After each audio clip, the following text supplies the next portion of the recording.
Baruipur police সুপারের দপ্তরের সামনে বিক্ষোভ জাতীয় কংগ্রেসের। লাইক শেয়ার ফলো করুন ফেসবুকে rgm.news ও সাবস্ক্রাইব করুন আমাদের YouTube channel rgm news.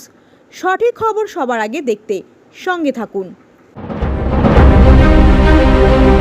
Baruipur police সুপারের দপ্তরের সামনে বিক্ষোভ জাতীয় কংগ্রেসের।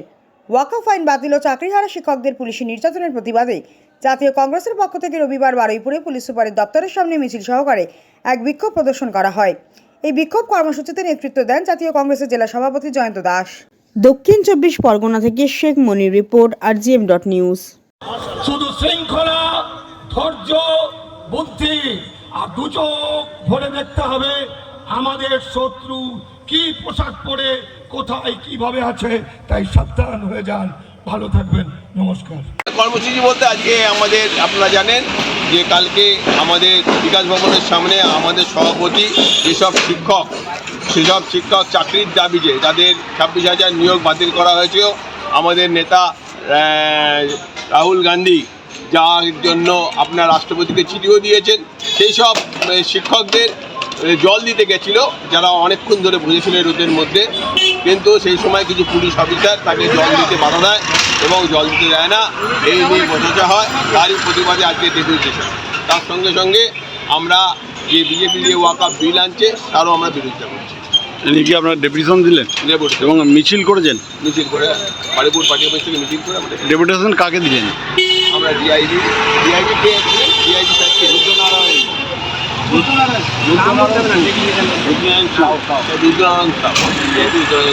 এসপি সাহেবের সঙ্গে কথা হয়েছিল। এসপি সাহেব আজ বিশেষ কাজে আসতে পারে। আপনার নাম? জয়ন্ত দাস, সভাপতি, দক্ষিণ চব্বিশ জেলা কংগ্রেস কমিটি। দেখতে পাচ্ছি প্রত্যেক দিন ভারতবর্ষের প্রত্যেকটা জায়গায়, বিশেষ করে আমাদের এই পশ্চিম বাংলার বিভিন্ন জায়গায় আমরা লক্ষ্য করছি যে একটা অশুভ শক্তি, সাম্প্রদায়িক শক্তি যেভাবে মাথাচাড়া দিয়ে উঠেছে, যেভাবে মানুষের মধ্যে বিভাজনের বাতাবরণ তৈরি করছে, যেভাবে একে অপরের মধ্যে ফাটল ধরানোর পরিবেশ পরিস্থিতি তৈরি করছে, তা থেকে আমাদের সতর্ক থাকতে হবে। গতকালকে একটা মিটিং করে কলকাতা থেকে ফিরছিলাম, আমাদের বারাসাত চাপাডালিতে বিভিন্ন বিশেষ একটি সম্প্রদায়ের গাড়িগুলোকে দেখে দেখে গেরুয়া পতাকা লাগানো হচ্ছে। কিছু অসভ্য বর্বর, আপনারা জানেন যে গেরুয়া প্রতীক একটি ত্যাগের প্রতীক। গেরুয়া প্রতীক সন্ত্রাসের বাতাবরণ তৈরি করার প্রতীক নয়। গেরুয়া প্রতীক দিয়ে, গেরুয়া প্রতীককে দেখিয়ে যেভাবে এক শ্রেণীর উন্মাদ, এক শ্রেণীর বদমায়েশ, কালপিট, শয়তান সমাজে বিভিন্ন জায়গায় অশান্তির বাতাবরণ তৈরি করছে, তারা গেরুয়া প্রতীক সম্পর্কে তাদের কোনো ধারণা নেই, জ্ঞান নেই, তারা মূর্খ। কারণ গেরুয়া প্রতীক যে স্বামী বিবেকানন্দ আমাদের শিখিয়েছেন, যে সম্প্রীতির কথা বলেছেন, সেটা আমাদের ভুলে গেলে চলবে না। তাই গেরুয়া প্রতীককে নিয়ে, গেরুয়া ঝান্ডা নিয়ে যারা সমাজের বিভিন্ন জায়গায় অশান্তির বাতাবরণ তৈরি করছে, তারা গেরুয়া প্রতীক সম্পর্কে তাদের কোনো ধারণা নেই। আপনাদেরকে বোঝাতে হবে মানুষকে যে গেরুয়া প্রতীক, গেরুয়া যে ফ্ল্যাগ, এটা কিন্তু ত্যাগের প্রতীক, এটা মাথায় রাখতে হবে। আজকের এক শ্রেণীর ধান্দাবাজ, দাঙ্গাবাজ গোটা ভারতবর্ষে গেরুয়া প্রতীককে দেখিয়ে প্রত্যেকটা জায়গায় অশান্তির বাতাবরণ তৈরি করছে। সেই অশান্তির বাতাবরণে আমরা পা দেব না কেউ। আমাদের লক্ষ্য থাকবে অন্যায়ের বিরুদ্ধে প্রতিবাদ করতে হবে। একটা অমুসলিম ভাই যখন অত্যাচারিত হবে, ক্ষুধার্ত থাকবে, তার উপরে অত্যাচার হবে, আমাদের মুসলিম ভাইদেরও তাদের পাশে দাঁড়ানো, এটা ইমানি কর্তব্য, দায়িত্ব, এটা ভুলে গেলে চলবে না। মহানবী সাল্লাল্লাহু আলাইহি ওয়াসাল্লাম সম্প্রীতির বাতাবরণ তৈরি করে গেছেন। তিনি উদারতার কথা বলে গেছেন, তিনি মানবিকতার কথা বলে গেছেন। এই কারণেই তিনি তো মানবতার মূর্ত প্রতীক হিসাবে পরিচিত। আজকে যদি আমরা তাদের চক্রান্তের ফাঁদে পা দিই, তাহলে কিন্তু অশান্তির বাতাবরণ তৈরি হবে। তাই আপনাদেরকে বলবো, আমাদের এখনো অনেকগুলো প্রোগ্রাম, আমি সেই উত্তর 24 পরগনা বারাসাত থেকে এসেছি, ওরা ওদের কথা রেখেছে, আমরা কিন্তু নীরব থেকেছি, আমরা মানে বুঝতে পারিনি। যে কারণে শীতকালীন অধিবেশনে মাত্র 2-3 মাস আগে যখন লোকসভায় এই ভয়াবহ বিলটা উত্থাপন হলো, তখন আমার মুসলিম নেতারা চুপ করে বসে থাকলো। কেন তারা তখন থেকে প্রতিবাদ করেনি? তাহলে এতদিনে হয়তো মাত্র 2-5 জনের রক্তে আমাদের এই আইন পরিবর্তন হয়ে যেত।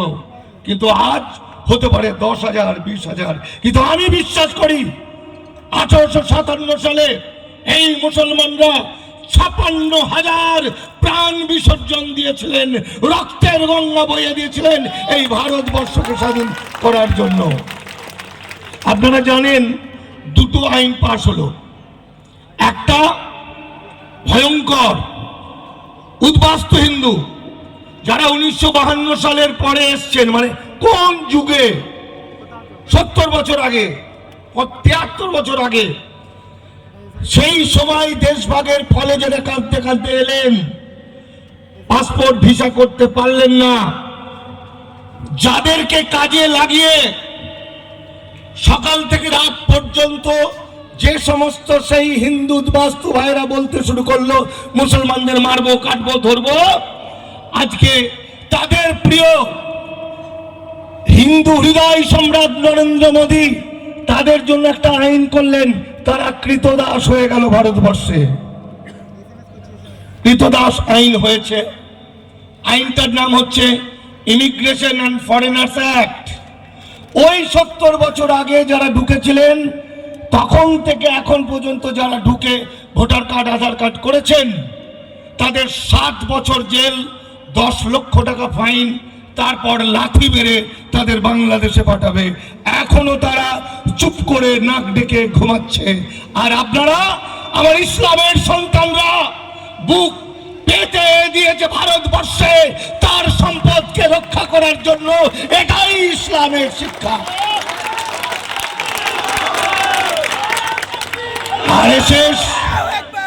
আরএসএস গুরুজি গোলওয়ালকার, এই যে আরএসএস, এদের যে হেড, এই যে ম্যানিফেস্টো যেটা দেখে দেখে চলছে, সেই গোলওয়ালকার বলেছেন মুসলমানরা ভারতবর্ষে জন্মেছেন তাই তার মাতৃভূমি ভারত, কিন্তু পূর্ণভূমি ভারত নয়, পূর্ণভূমি আরব দুনিয়া।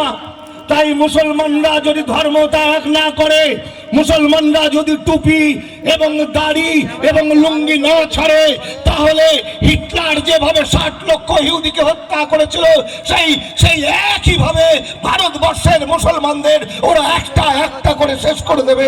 তাই দেখেছেন বুলডেজার দিয়ে মুসলমানদের বাড়ি গুড়িয়ে দিচ্ছে। এরপরও আমরা চুপ করে আছি। তাহলে বন্ধু, আজকে যে আইনটা তৈরি হয়েছে, সেই আইনটা আজকের প্ল্যানিং নয়, খুব হালকা বিষয় নয়। হ্যালো, মানুষের মধ্যে কিন্তু উত্তেজনা তৈরি হবে, এটা আগে বুঝতে হবে। এটা আগে বুঝতে হবে। আমাদের আন্দোলনটা এমন ভাবে করতে হবে যাতে অমুসলিম, অন্য সম্প্রদায়ের ভাই, শিখ, ইসাই, খ্রিস্টান, জৈন, বৈধ, হিন্দু প্রত্যেকেই আমাদের এই আন্দোলনকে যাতে সাথ দেয়, সেই পরিবেশ পরিস্থিতি আমাদের নিজেদের তৈরি করতে হবে।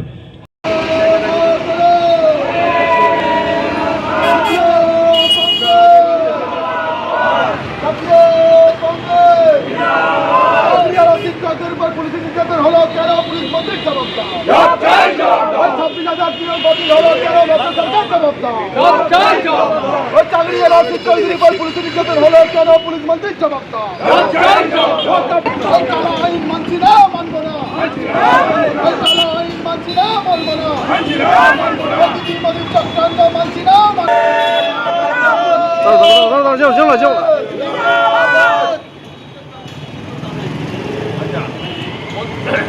এটাকে ধরো, প্রথমেই বলি কর্মসূচি। আপনারা জানেন গতকাল আমাদের প্রদেশ কংগ্রেস সভাপতি শুভঙ্কর সরকার যে সমস্ত আমাদের যে 26,000 যে শিক্ষক বিকাশ ভবনের সামনে অবস্থান করছিল, তাদের তাদের ন্যায্য চাকরি পাওয়ানোর জন্য, সেই সময় তাদেরকে কিছু সামান্য জল মানে জীবন আপনারা, আমাদের সভাপতি শুভঙ্কর সরকার যে প্রতিবাদটা করেছে, তিনি বলেছেন যে আমি কিন্তু একটু জল দিতে চাইছি, এই অসহায় বলছেন না। আমাদের দক্ষিণ 24 পরগনা জেলা কংগ্রেসের সভাপতি জয়ন্ত দাসের নেতৃত্বে এবং এখানে আরও সিনিয়র নেতারা আছেন, দীপুদা আছেন, অসিতদা আছেন, সীমন্ত আছেন, হরিদা আছেন, শিবশঙ্কর আছেন, সবাইকে শ্রদ্ধা সম্মান জানিয়ে আমি দু একটি কথা বলতে চাই। আমি বলতে চাই ওয়াকফ সম্পত্তি ভারতবর্ষের শুধুমাত্র আছে তাই নয়। এখন আপনার বাড়ি, অফিস এবং দোকানকে সুরক্ষিত রাখুন টোটাল সিকিউরিটি সলিউশনের সাথে। আমরা বিভিন্ন নামি দামি ব্র্যান্ডের সিসিটিভি ও সিসিটিভি সংক্রান্ত যাবতীয় অ্যাক্সেসরিজ বিক্রয় করার পাশাপাশি সার্ভিসও প্রোভাইড করে থাকি। টোটাল সিকিউরিটি সলিউশন একটি নির্ভরযোগ্য প্রতিষ্ঠান যা 24/7 সার্ভিস প্রোভাইড করে থাকে। তাছাড়া এই প্রতিষ্ঠান দীর্ঘদিন ধরে যত্ন সহকারে দোকান, বাড়ি, কারখানা, school, nursing home, hotel, restaurant, শোরুমগুলিতে পরিষেবা দিয়ে চলেছে। আমাদের এখানে প্রশিক্ষণপ্রাপ্ত টেকনিশিয়ান দ্বারা কাজ করানো হয়। আমাদের ঠিকানা গার্ডেন রিচ, মেটিয়া ব্রুজ, কলকাতা 700024। বিশদে জানতে যোগাযোগ করুন 7003047447 এই নম্বরে।